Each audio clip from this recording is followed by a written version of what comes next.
Boy and girl on Korean ferry tied life jackets together before they drowned.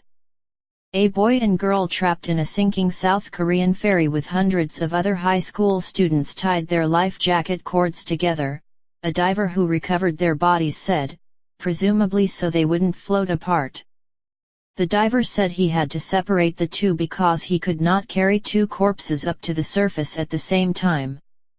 I started to cry thinking that they didn't want to leave each other, he told the Kyungyang Shinmun newspaper on the island of Jindo on Thursday, near where the overloaded ferry went down last week.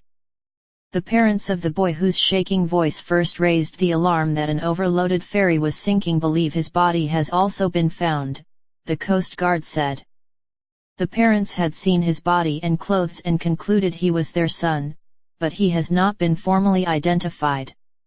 More than 300 people, most of them students and teachers from the Danwon High School, are dead or missing, presumed dead after the April 16 disaster. The confirmed death toll on Thursday was 171.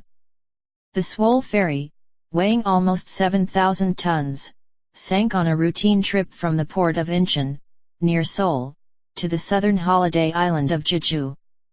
Investigations are focused on human error and mechanical failure. Prosecutors said on Thursday that they had raided two shipping watchdogs, the Korea Shipping Association and the Korea Register of Shipping, as part of their expanded investigation into the disaster.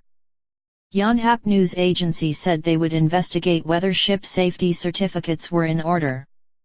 The objective was to investigate malpractices and corruption in the entire shipping industry, Song In-taik, head deputy chief prosecutor at Incheon District Prosecution Service, told reporters.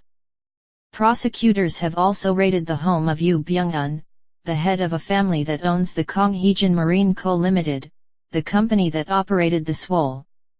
They had also seized another ferry run by the company to check for safety. Of the 476 passengers and crew on board the Swole, 339 were children and teachers from the school in Ansan, a gritty suburb on the outskirts of Seoul, who were on an outing to Jeju. As the ferry began sinking, the crew told the children to stay in their cabins. Most of those who obeyed died.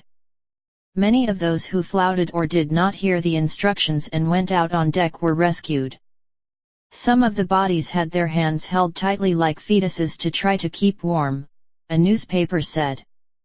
Classes at the school resumed on Thursday with banks of floral tributes surrounding photos of each of the victims, dressed in their school uniforms.